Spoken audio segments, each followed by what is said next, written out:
Welcome to Discovery Tour by Assassin's Creed, Ancient Egypt.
Welcome to Alexandria, planning of the city.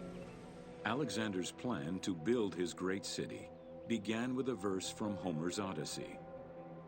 There is, in front of Egypt, in the sea with many swells, an island called Pharos. Guided by these clues, Alexander the Great founded his future city at the western end of the Nile Delta.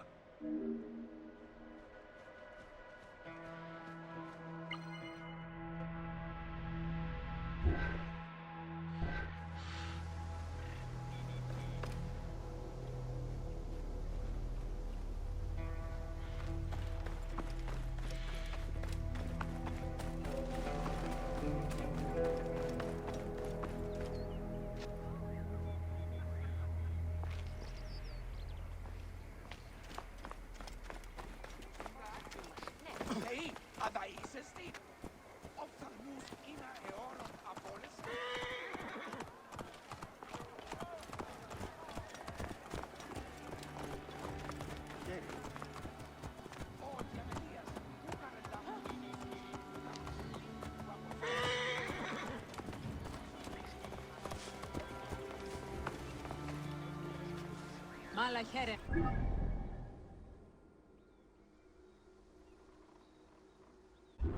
Τι, μη θα ούκο το πασπαρά του ιδίου. Ίσως ταλμών ίδιο κατασχέτηση.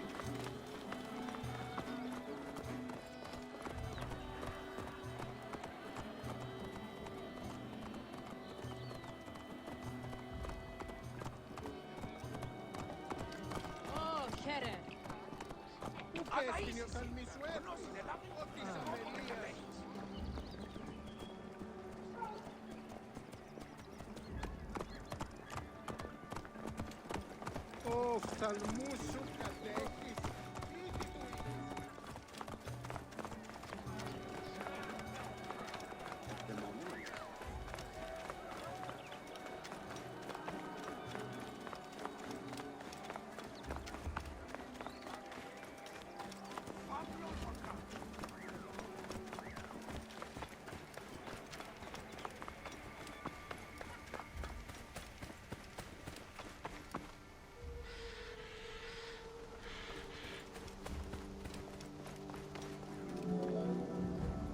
Though Alexander considered this location ideal for his great city, it presented considerable challenges.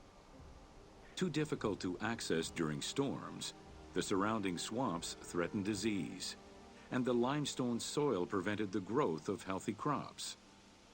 However, due to the influence of his mentor Aristotle, Alexander the Great recognized that the true value was its strategic emplacement.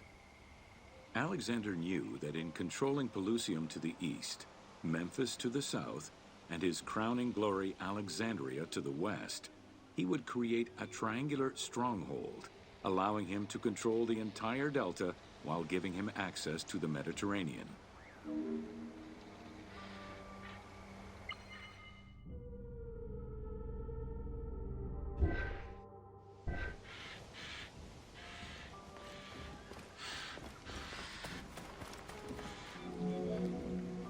The Great Walls of Alexandria had a humble beginning. Lacking chalk to outline the future city's foundations, architects were forced to use flour instead. Clouds of migrating birds swept down and ate the flour, erasing the plans. This prompted Alexander to seek guidance from the oracles, who reassured him that his future city was destined to feed a large population.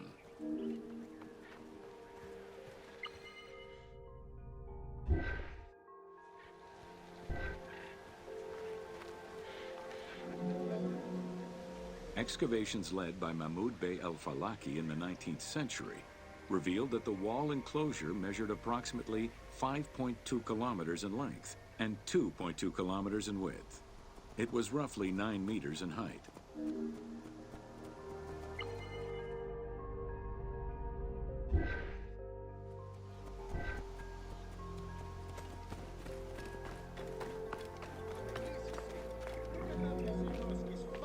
These formidable ancient walls would resist a number of attacks, including fending off the king of Syria in 169 BCE. It wasn't until 295 CE that they eventually fell to Roman Emperor Diocletian, and this only after 8 months of relentless assault.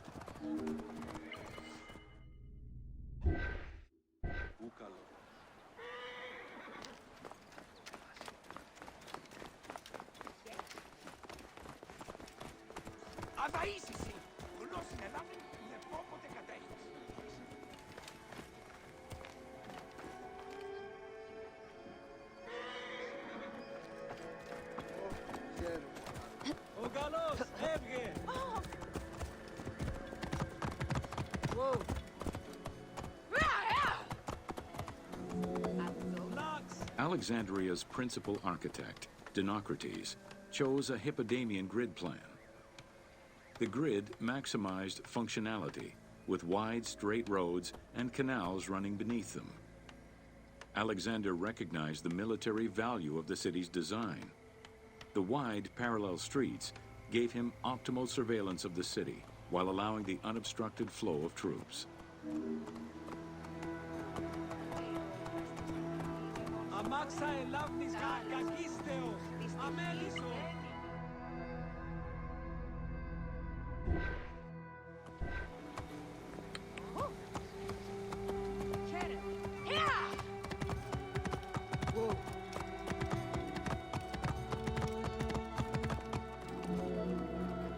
A central corridor ran from the Mediterranean's north port down to Lake Mareotis to the south. This thoroughfare acted as an unobstructed link for commercial trade and travel between the two ports. Many of the streets were bordered with grand buildings and parks, including Canopic Street, with its impressive gate bordering the eastern end.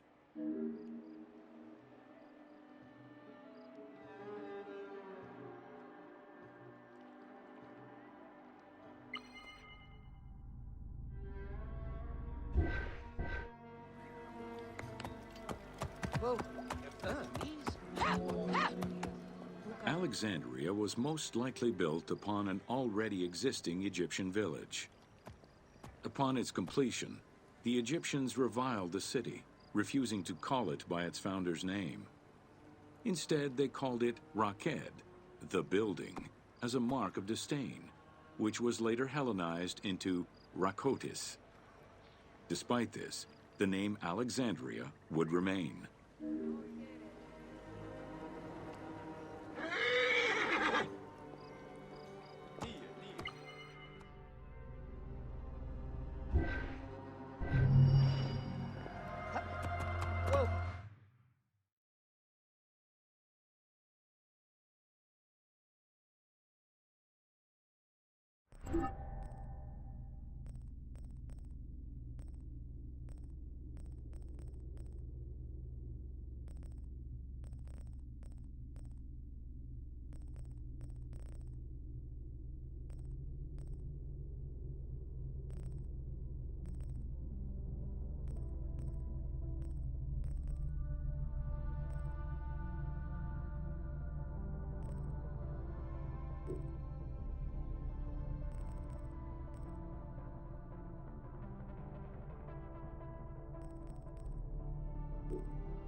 Welcome to Osiris, the first mummy. Whoa!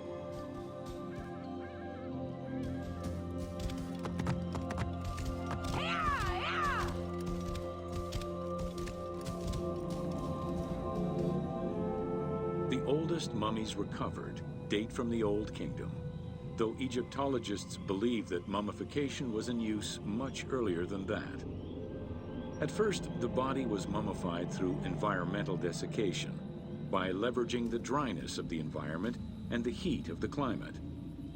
Early experimentations in mummification were conducted with the use of resin made from tree sap.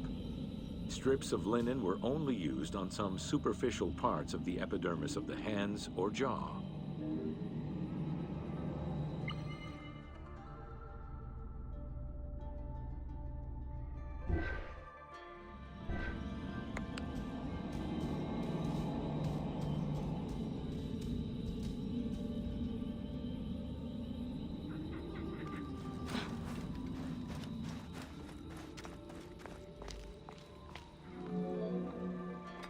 Ideologically, the will to preserve the body is not explained in any way until 3600 BCE. This is when the Egyptian belief that the body housed the soul was finally documented for modern Egyptologists to eventually decipher. It was not until the arrival of the myth of Osiris in the Egyptian religion around the 5th dynasty that mummification was thoroughly conceptualized. The practice was thereafter grounded in both a mythological and ideological point of view.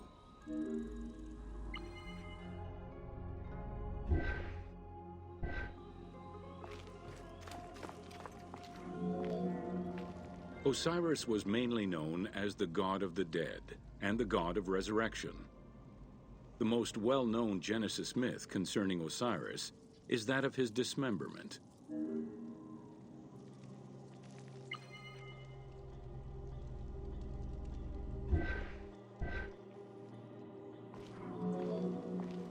It is Plutarch who gives the most simplified and complete summary of the story. Within Egyptian mythology, Osiris represented the first king to rule Egypt. Jealous of his power, his brother Seth attempted to usurp his throne. After several unsuccessful attempts, Seth succeeded in killing his brother by dismembering him and scattering the pieces of his body all over Egypt. Isis, the great of magic, traveled all over Egypt in search of the pieces of her husband's body. After a long search, she recovered all the pieces save for his manhood, as it was eaten by a fish.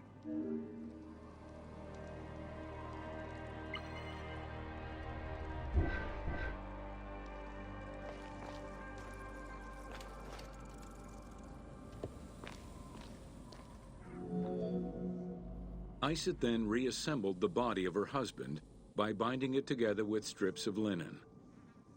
Aided by her sister Nephthys, another powerful magician, they gave Osiris the breath of life. This not only brought him back from the dead, but also allowed him to recover his virility long enough to impregnate Isis, thus ensuring his succession before, once more, dying. Thus Horus was born.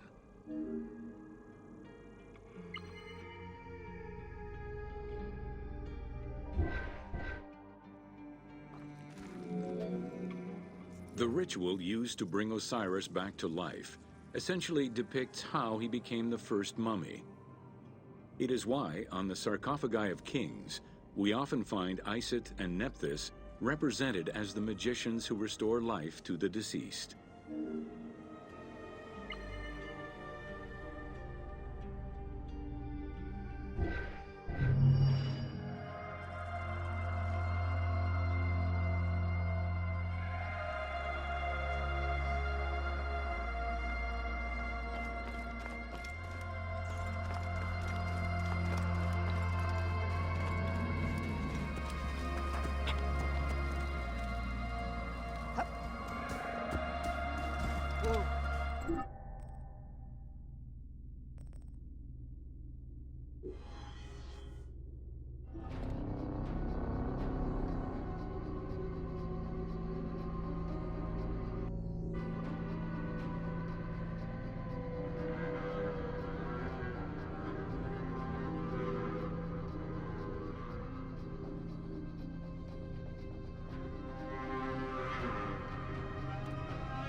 Welcome to Mummies of Ancient Egypt.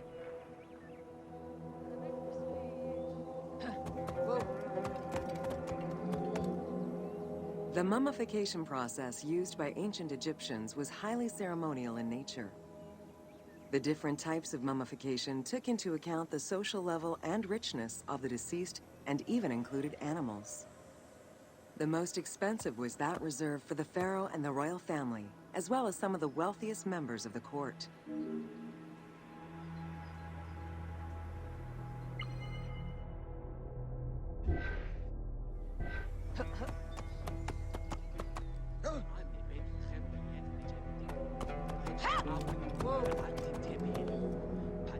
The first step was cleaning.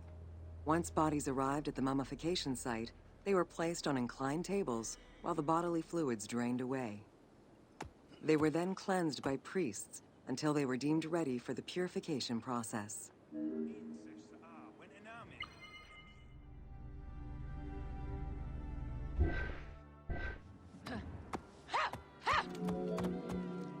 The purification of the body began with a libation from sacred water. The priest then fumigated the body with terebinth resin. After the ritual cleansing, priests used oils, spices, and all kinds of essences to further purify the body of the deceased. Finally, all body hair was meticulously removed.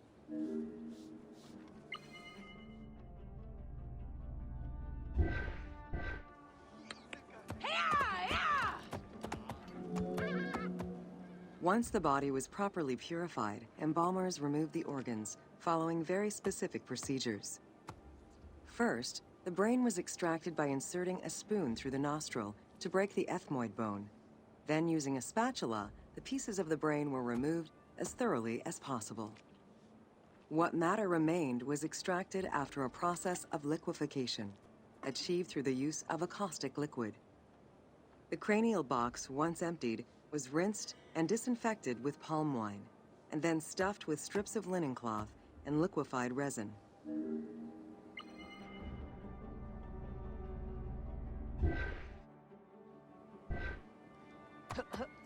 Whoa! Whoa!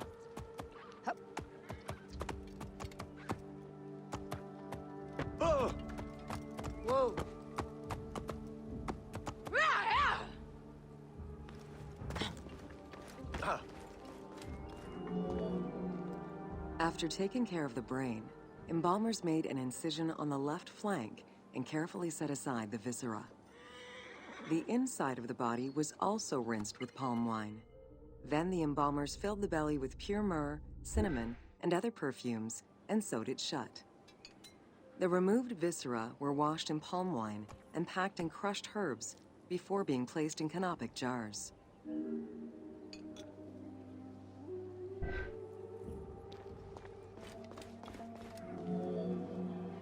Canopic jars were placed close to the sarcophagus or kept in a chest nearby.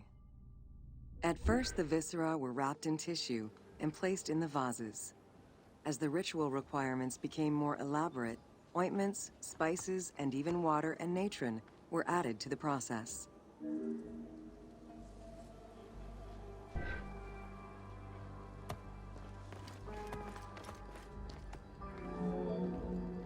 Towards the middle of the New Kingdom, canopic jars assumed the appearance of the four sons of Horus.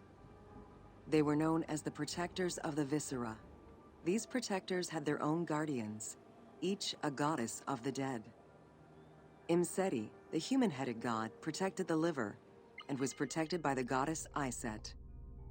Hapi, the baboon-headed god, protected the lungs and was protected by the goddess Nephthys.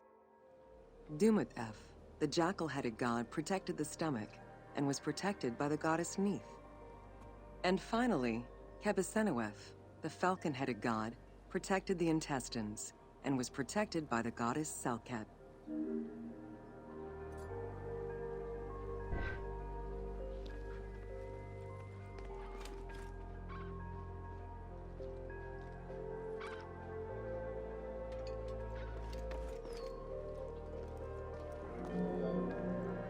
Natron is a naturally occurring mineral found in evaporite. These sedimentary rocks are made up of mineral salts and were generally mined from lake beds in Egypt.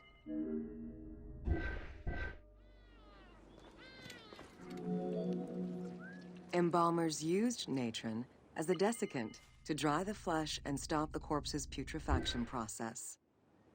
Once the body was cleansed and eviscerated, the deceased was covered in natron for about 40 days. Once desiccated, the body was prepared to be wrapped in strips of linen.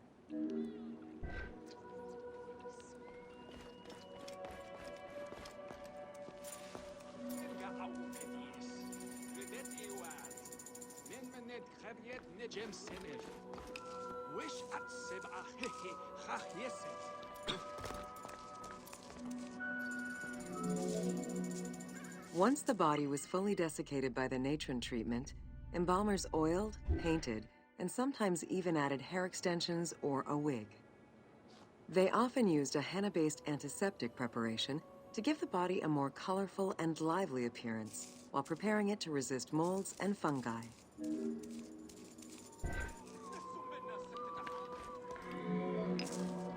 Next came the phase which gave mummies their most well-known appearance, the wrapping. Originally, each part of the body was wrapped separately. Men had their arms crossed on their chests, while women had the right arm folded over their breasts and the left arm stretched along the body. However, techniques evolved over time. Eventually, the body as a whole was wrapped with limbs alongside the body, and increasingly sophisticated and different techniques of weaving flax bands were developed.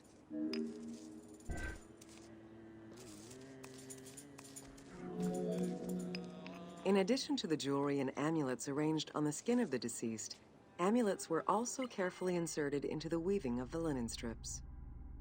Each amulet was linked to a myth or to an ideological belief related to rebirth.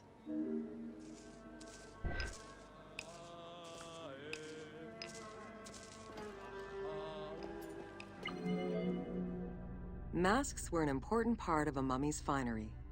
Early wooden funeral coverings were very expensive, however, and soon replaced by masks created through a technique known as cartonnage.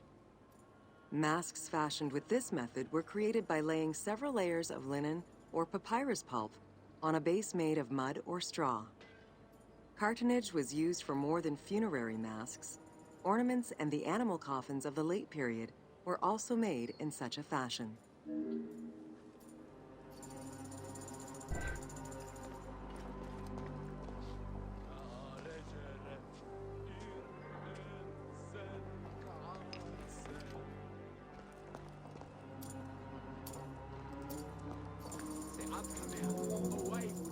Cartonnage evolved to cover the entire body of the mummy during the 22nd dynasty. The mummies were placed on a board inside a rigid envelope of cartonnage, which was laced at the back with a string. Extremely cost-effective and visually pleasing, this technique was very popular through all layers of the society.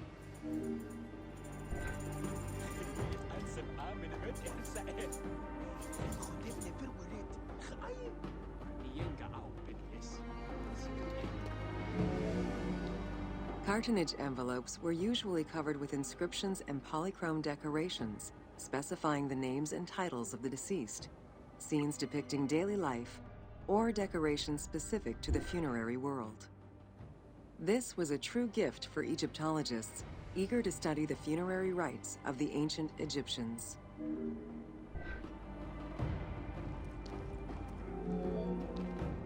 Once the mummy was properly wrapped and adorned, the embalmers proceeded with the ceremony of the opening of the mouth.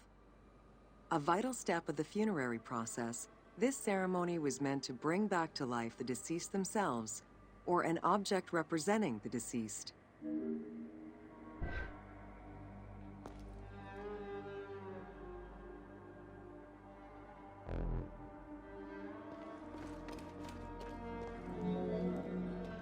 There were no less than 75 different stages for the opening of the mouth.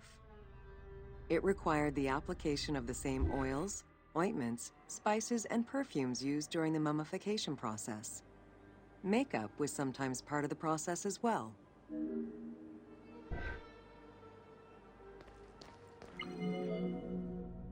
The last stage of this long ritual was the act of touching the mouth with the adze to symbolically allow the breath of life to infuse an inert body. Its performance was reserved for a very specific set of people: priests who wore the mask of the god Anubis, a close relative of the family, or by the heir to the throne.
Whoa.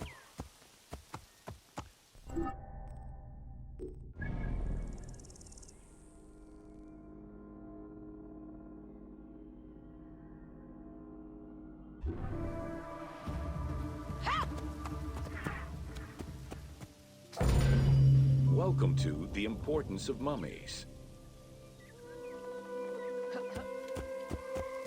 Whoa.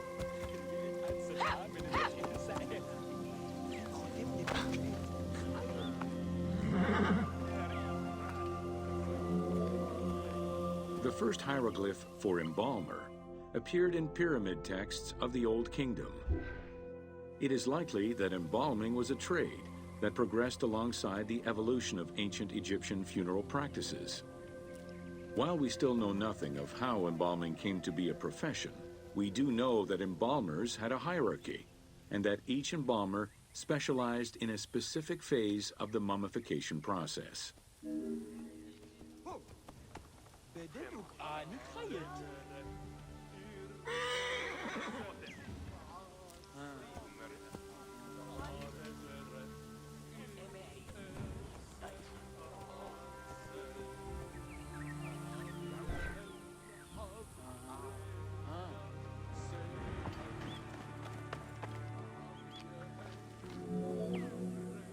The mummification techniques were jealously guarded by embalmers from generation to generation. Despite their efforts, Herodotus and Diodorus discovered their methods in late antiquity, but historians were skeptical about the validity of the texts. It remained a mystery until two teams of modern medical legal scientists confirmed the process in 1994 and again in 2011.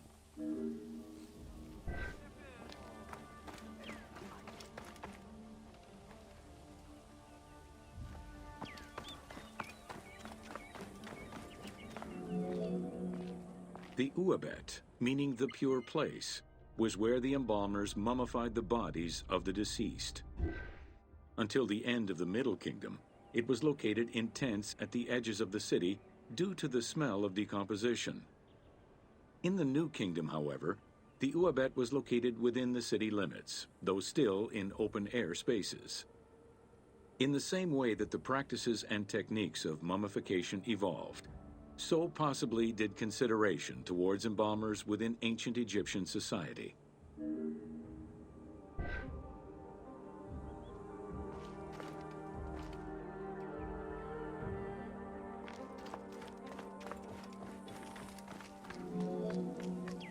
The pharaoh had access to the most elaborate of mummification rituals. The richer citizens of Egypt also enjoyed complex embalming options. though none of them allowed for the removal of the brain or viscera. After purifying the body, embalmers injected a liquid through the rectum, sealed it, and allowed the mixture to settle. They then plunged the body into natron for up to 40 days. Once the body was dried, the seal was removed, and the entrails flowed out with the injected liquid, leaving the skin and bones of the deceased to be wrapped in linen and returned to the family for burial.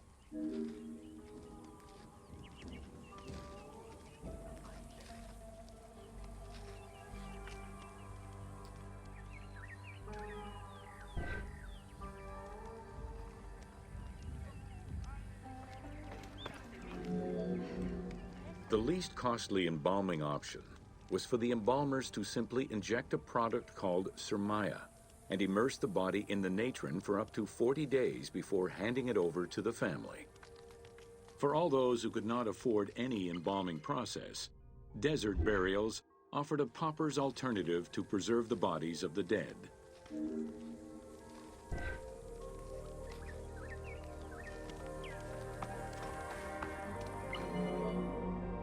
Egyptian civilization has always appealed to Westerners, even before the Greek and Roman invasions.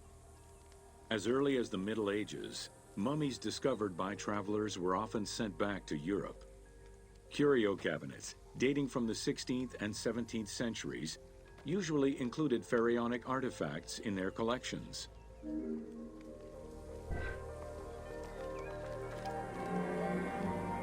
The Egyptomania phenomenon was heralded by Napoleon Bonaparte's Egyptian campaign, which lasted from 1798 to 1802.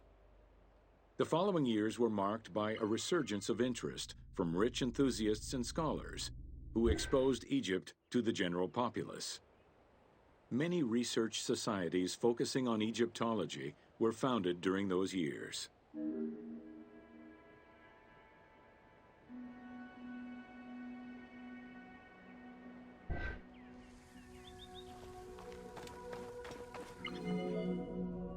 By 1868, mass tourism began in Egypt under the aegis of the Cook Agency. The rich would indulge in leisure trips to Egypt and bring back mummies. Upon their return, they would organize evenings that consisted of unpacking mummies and removing strips of linen and amulets layer by layer. These were considered the shining cultural events of the season. The Egyptian collections of many a museum were founded as a consequence of this mass pillaging.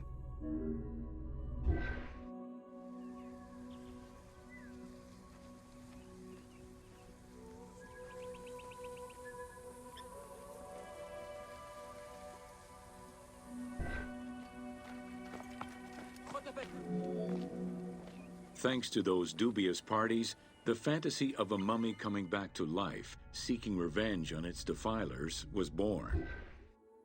The mummy malediction myth has remained steady in popular culture ever since, particularly in written media and cinema.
Το γεγονός συγκινείται. Αυτός εκείνη είναι η λέξη.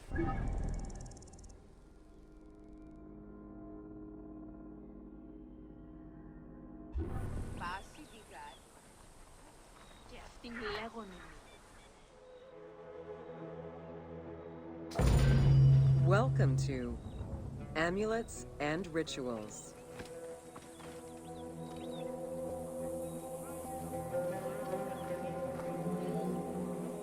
Ancient Egyptians believed the world was a chaotic place, filled with supernatural forces. They knew that art and words gave life and power to things. Carved with images from hieroglyphs or in the shapes of gods, amulets were highly personal objects that warded off dangers and disease while attracting success. Some amulets were temporary, intended to solve a specific problem, while others were meant to be worn forever into the afterlife.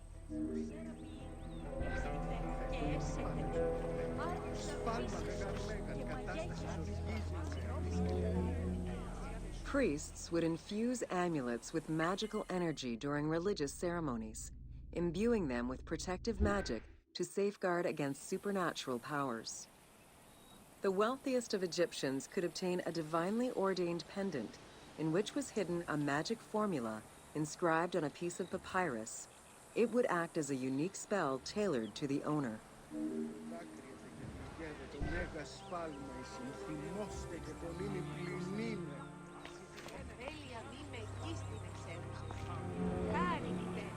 Religion was so important to ancient Egyptians that it permeated every aspect of their daily lives. Since water was the source of life and had the symbolism of purifying the body and the soul, all daily routines began with ablutions. Personal prayers to the gods were sometimes written or spoken, with family prayers passed down through generations.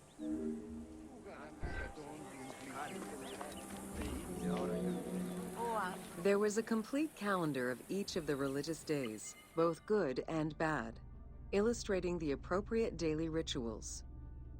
Along with wine, milk, and ointments, offerings to the gods consisted of small amulets to life-size statues and family shrines. During the Greco-Roman period, offerings to the gods consisted of mummified animals, cats for Bastet, dogs for Anubis, and birds for Thoth.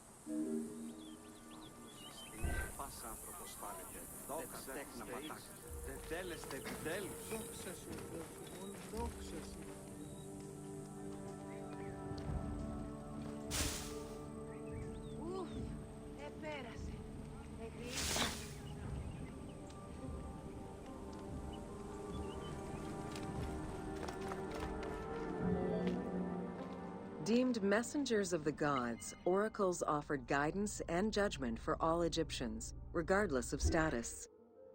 Crucial advice was offered on everything from day-to-day farming management to a pharaoh's decision on whether to start a war. Oracles were often used to decide legal issues. If the accused refused the judgment of the god, another god could be consulted in hopes of a more favorable reply.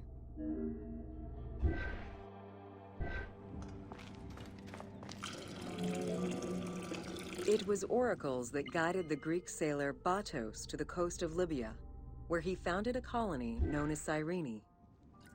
During Alexander the Great's campaign to conquer Persia, he consulted the oracle at the Temple of Amun within the oasis of Siwa, and was subsequently ordained a divine being.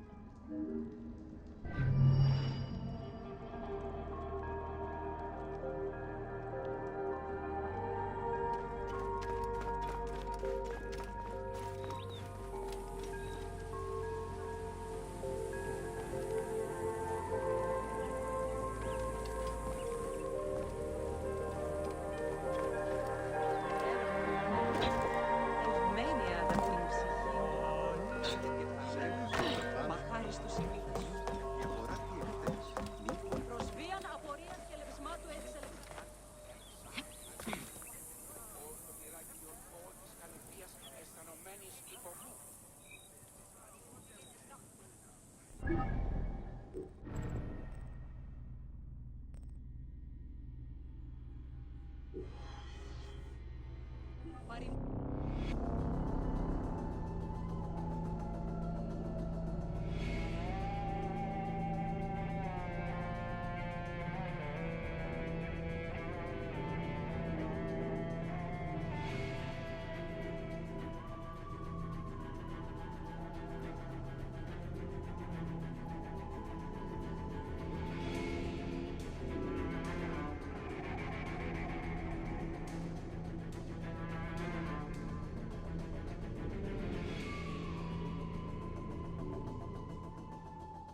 Welcome to Temples and Rituals of Ancient Egypt.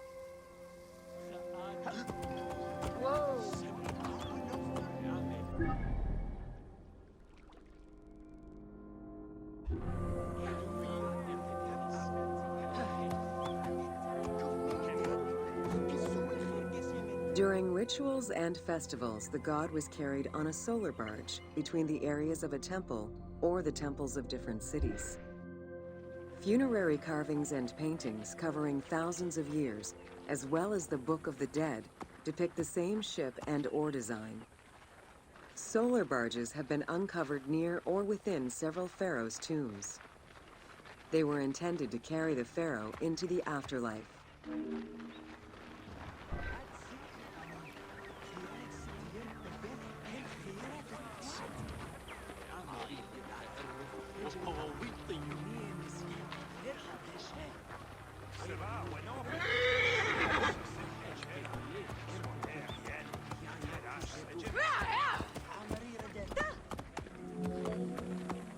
Ancient Egyptians believed that Ra, the sun god, traveled the skies in a boat known as the solar barge. The solar barge was believed to cross over to mythological lands.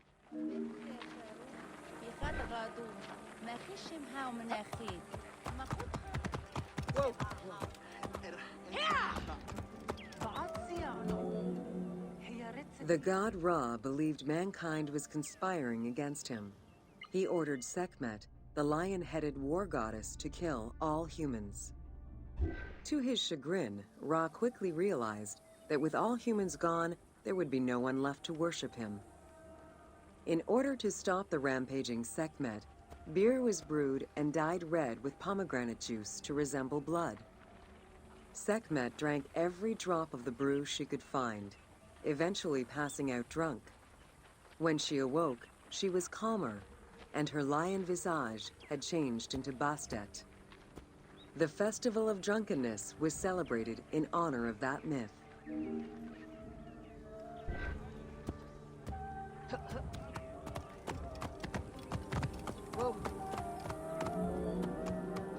Unlike the daily rituals that took place in the temple and were performed by priests, festivals allowed the entire population of the city to participate.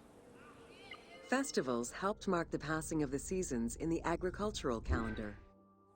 In reflecting the cycles of life, festivals offered a sense of consistency and structure for the regular citizens, thus reinforcing the sense of order that pharaohs were to provide for the citizens of Egypt as part of their godly duties.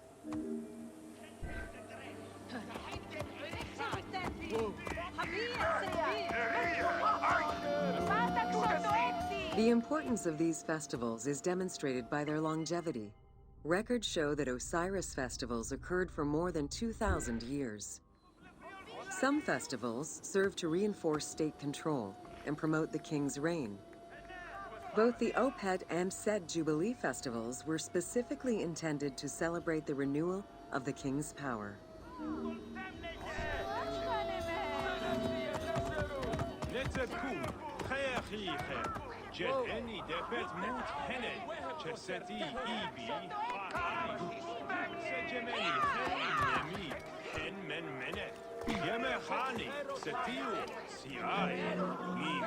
The temple hierarchy consisted of high priests, several types of priests, scribes, and servants.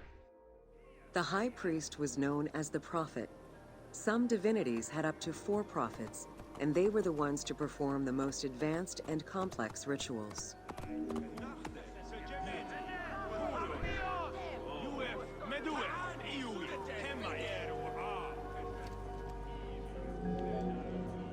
Egyptian priests were not confined to solely religious tasks, and in fact had crucial roles in Egypt's administration, most of which served to reaffirm the pharaoh as the proper vessel for the gods. Their focus within the temple was centered on the proper conduct of daily divine rituals, rather than as custodians of dogma or the indoctrination of individuals.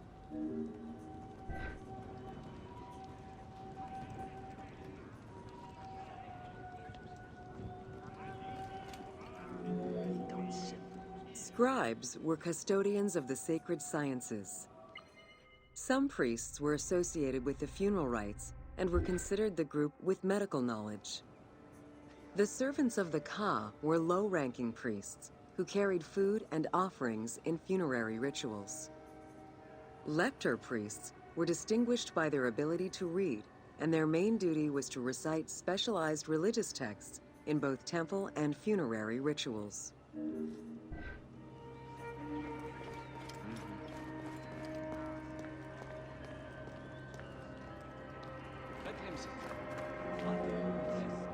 Priests and all the officials who served the temple worked only 3 months a year, with each period separated by a quarter of inactivity, at least within the temple compound. Each outgoing group handed over the temple and their tools to the newcomers. Only the high priesthood remained in permanent office within the temple.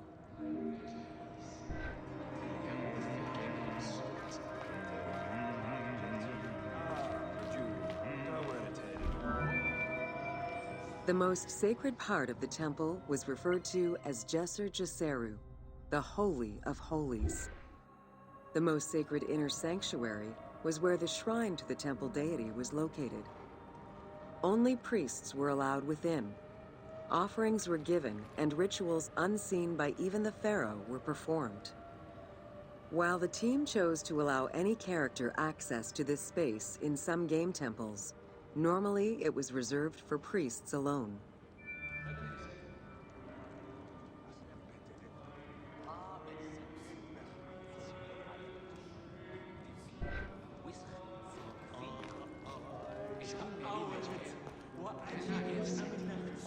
Pharaohs and their priests often chose the site of these sacred temples because of some mythological connection or an alignment with the cardinal points and certain stars.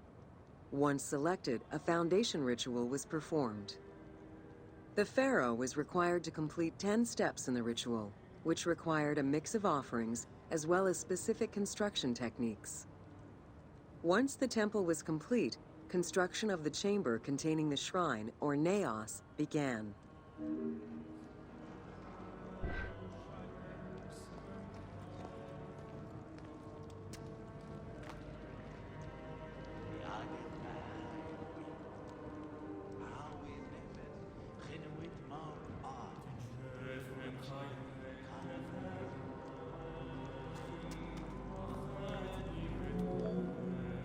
The naos was where the god statue stood.